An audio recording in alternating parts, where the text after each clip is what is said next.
चलो देखो,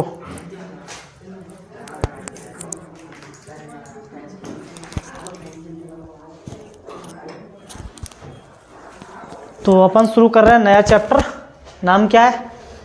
chapter 10 cell cycle and cell division, कोशिका चक्र और कोशिका विभाजन। ठीक है, कोशिका चक्र क्या है इसको बाद में समझेंगे, पहले 2-4 सवालों के जवाब दे दो मेरे को। ठीक है, आप लोगों ने कभी सोचा है कि हमारा शरीर बचपन से लेकर के जवानी तक, बुढ़ापे तक कैसे बढ़ता रहता है? नहीं सोचा है? कभी नहीं सोचा? तो आज से सोचना शुरू करो, है ना।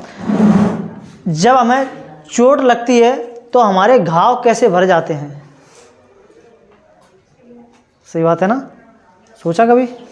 नहीं सोचा? एक बीज से पूरा का पूरा पेड़ इतना बड़ा कैसे बन जाता है? सबका एक ही जवाब है, क्या? कोशिका चक्र और कोशिका विभाजन, है ना। अगर ये नहीं होगा तो ग्रोथ होगी ही नहीं। इन सभी सवालों के जवाब हमें इसी चैप्टर में क्या होने वाले हैं? मिलने वाले हैं। ठीक है, हमारे जीवन की जो निरंतरता है, हमारी लाइफ की जो कंटिन्यूटी है, वो इसी पर निर्भर है, cell cycle and cell division पर। इस चैप्टर का यानी कि सेल का इतिहास तो हम लोग पिछले चैप्टर में पढ़ ही चुके हैं, थोड़ा सा रिकॉल कर लेते हैं। पूछ लें कुछ पिछले चैप्टर का? नहीं सर, ये गंदे काम नहीं करते। बताओ, कोशिका की खोज किसने की थी? रॉबर्ट हुक ने। ठीक है, कब की थी? 1985 1665, है ना, 1665 में।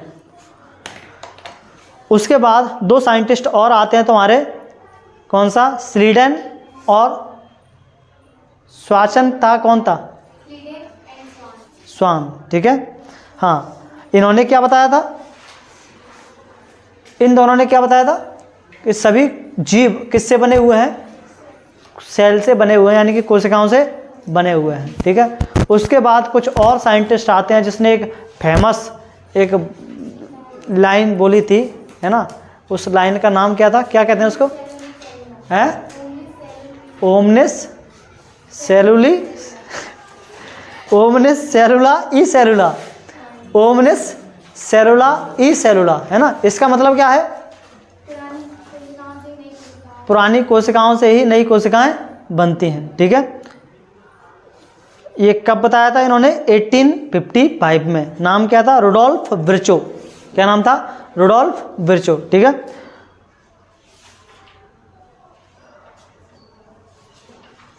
तो कोशिकाएं डिवाइड करती हैं, एक सीक्वेंस में चलती जाती हैं, यही तुम्हारा क्या है? सेल साइकिल है ना।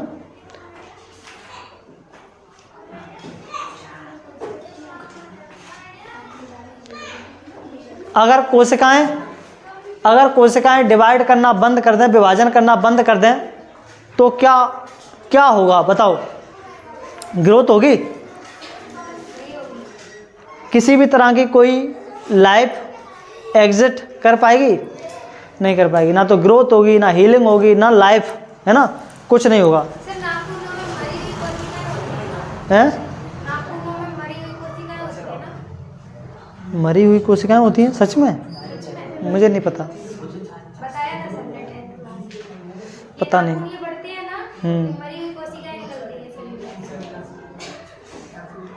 पता नहीं, अभी देख लेंगे इसका आंसर, मुझे भी नहीं पता सच में। चलो ठीक है, देखते हैं, है ना। तो देखो क्या होता है, कोशिका चक्र क्या है? कोशिका चक्र व निश्चित, यहीं से हमारे चैप्टर की शुरुआत होती है। पहला टॉपिक तुम्हारा यही है कि कोशिका चक्र क्या है। कोशिका चक्र लिखा हुआ है ना, सेल साइकिल, तो बहुत बड़ा क्या नाम है, इसको अपन देखते हैं, समझते हैं एक क्या है सेल साइकिल। ठीक है, तो सेल साइकिल में क्या होता है? कोशिका चक्र वह निश्चित क्रम है जिसमें एक कोशिका बढ़ती है, डीएनए की नकल बनाती है और अंत में 2 नई कोशिकाओं में क्या हो जाती है? विभाजित हो जाती है। ठीक है, जैसे ये एक सेल है ना। सेल का जो साइटोप्लाज्मिक रेशियो होता है ना, साइटोप्लाज्मिक रेशियो जो होता है वो हमेशा क्या करता रहता है? न्यूक्लियो साइटोप्लाज्मिक, है ना, बढ़ता रहता है, रेशियो इंक्रीज करता रहता है लगातार। अब मेरे को ये बताओ, आप कहीं मान लो आप कहीं सैनिक हैं या कोई भी है, अरे मेरी बात मान लो ना, यहाँ पर क्लास में मान लो 30 बच्चे बैठे हैं, 30 बच्चों पर मैं कंट्रोल रख सकता हूँ, लेकिन अगर क्लास में सोचो 30 के बजाय 50 बच्चे हो जाएं, 100 बच्चे हो जाएं, क्या मैं उनको कंट्रोल कर पाऊँगा? कर पाऊँगा? नहीं कर पाऊँगा। आप लोग स्कूलों में देखना 10th क्लास चलती है, 12th क्लास चलती है, 9th क्लास चलती है, क्या वो सारे बच्चे एक ही क्लास में बैठे रहते हैं? नहीं ना, उनके सेक्शंस कर दिए जाते हैं, है ना, 10th A 10th B इस तरह से, है ना, हिंदी मीडियम अलग, इंग्लिश मीडियम अलग। तो उनके सेक्शन क्यों किए जा रहे हैं? क्योंकि उनको पता है कि एक टीचर इनको हैंडल नहीं कर पाएगा। तो यहाँ पर भी क्या होता है, जब इसका रेशियो बढ़ता है, इसका साइज बढ़ता है, तो साइज बढ़ने से साइज को इस सारी की सारी कोशिकाओं की जो है एक्टिविटीज़ को कंट्रोल कौन कर रहा होता है? न्यूक्लियस कर रहा होता है। यही तो होता है, इनका ब्रेन सारी की सारी चीज़ें यही कंट्रोल कर रहा होता है। जब साइज बढ़ता है तो इसका कंट्रोल क्या हो जाता है? खत्म हो जाता है। और जब कंट्रोल खत्म होता है तो उस कंट्रोल को फिर से मैनेज करने के लिए इस सेल को क्या करना पड़ता है? डिवाइड करना पड़ता है। तो देखो वही चीज़ यहाँ पे लिखी हुई है, due to increase in size the nucleocytoplasmic ratio of the cell get disturbed, है ना। जब इसका रेशियो बढ़ता है तो क्या हो जाता है? न्यूक्लियोसाइटोप्लाज्मिक रेशियो क्या हो जाता है? डिस्टर्ब हो जाता है। न्यूक्लियस स्टार्ट लॉसिंग कमांड, यानी कि न्यूक्लियस क्या कर देता है? कमांड, अपनी जो कमांड बना के रखा था सेल के ऊपर, उसकी कमांड क्या हो जाती है? कम होती जाती है ना, over the cell. Therefore division initiated, इसलिए क्या हो जाता है? सेल में डिवीजन क्या हो जाता है? स्टार्ट हो जाता है। टू रिस्टोर न्यूक्लियोसाइटोप्लाज्मिक रेशियो, ताकि वो फिर से अपने इसी रेशियो में क्या कर सके? आ सके, है ना। तो देखो यहाँ पे सेल न्यूक्लियस ऐसा था, सेल ऐसा था, यहाँ पे सेल में ग्रोथ हुई, वृद्धि हुई, इससे क्या हुआ? इसका कंट्रोल कम हुआ, इस पर कंट्रोल कम हुआ, तो इसने क्या किया? डिवाइड करना शुरू किया, ताकि इसका वापस से कंट्रोल क्या हो जाए? इन पर बन जाए, ठीक है। तो ये जो सेल बनी हुई हैं, इन सेल्स को अपन क्या कहते हैं? डॉटर सेल्स कहते हैं, यानी कि पैतृक कोशिकाएं कहते हैं, ठीक है। तो आप लोगों से अगर पूछा जाए कि सेल डिवीजन क्यों होता है, तो क्या इसका आंसर दे पाएंगे? सेल डिवाइड क्यों करती है, ठीक है, बता देना एक वर्ड में। क्योंकि न्यूक्लियस का कंट्रोल उस पर क्या होता जाता है? कम होता जाता है ना। वापस से कंट्रोल उस पर स्थापित करने के लिए उसको क्या करना पड़ता है? सेल को डिवाइड करना पड़ता है, ठीक है।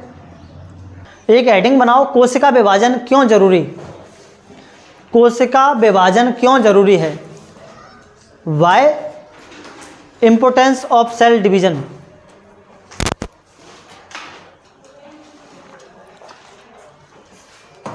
तो ये बेसिक कंसेप्ट आप लोगों को याद रखना है कि कोई भी ऑर्गेनिज्म हो, कोई भी जीव हो, उसकी शुरुआत किससे होती है? सिंगल सेल से ही होती है ना, जिसको अपन क्या कहते हैं? जायगोट कहते हैं, यानी कि युग्मनज कहते हैं, ठीक है। ये लाइट बड़ी बड़ी जा रही है बहरहाल। आज हम जो पूरे इंसान दिख रहे हैं, वो कभी पहले क्या हुआ करता था? एक सिंगल सेल, एक छोटा सा सेल, जिसको अपन क्या कहते हैं? जायगोट। जायगोट कैसे बनता है? जब स्पर्म और ओवम दोनों का, है ना, क्या होता है? फर्टिलाइजेशन होता है। तो उस फर्टिलाइजेशन की प्रोसेस से जो चीज़ बनती है पहली, उसको अपन क्या कहते हैं? जायगोट कहते हैं, यानी कि युग्मनज कहते हैं। फिर ये युग्मनज क्या करता है? डिवाइड करता जाता है। एक सेल से 2 सेल बनती हैं, 2 से 4 बनती हैं, 4 से 8 बनती हैं, 8 से 16 बनती हैं, 16 से 32 बनती हैं। 32 सेल वाले को हम कहते हैं क्या?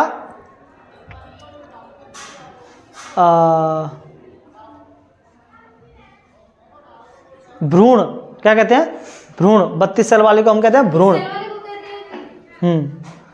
उसी को कहते हैं भ्रूण, है ना। उससे पहले वाले को मोरुला बोरुला बोलते हैं कुछ, है नहीं। मोरुला 8 से 16 सेल वाले को कहते हैं, 32 सेल वाले को भ्रूण कहते हैं, यानी कि एम्ब्रियो कहते हैं। क्या कहते हैं? एम्ब्रियो, ठीक है। तब जाकर के उससे जन्म, एम्ब्रियो से बनते हैं क्या? हम लोग, है ना। है ओवम, है ना। मेल से आता है स्पर्म, फीमेल से आता है ओवम। जब दोनों मिलते हैं तो होता है फर्टिलाइजेशन। उससे जो पहली सेल बनती है उसको अपन बोलते हैं क्या? जायगोट। फिर वो डिवीजन होता है, सेल डिवीजन, है ना। उससे बनता है तुम्हारा क्या? पूरा का पूरा भ्रूण, है ना, एम्ब्रियो। उस एम्ब्रियो से बनते हैं कौन? हम इतने बड़े इंसान। तो हम पहले कभी छोटे सिंगल सेल्ड ऑर्गेनिज्म हुआ करते थे, है ना। चलो फिर आगे की कहानी इसकी कल ही कंटिन्यू करेंगे, ठीक है।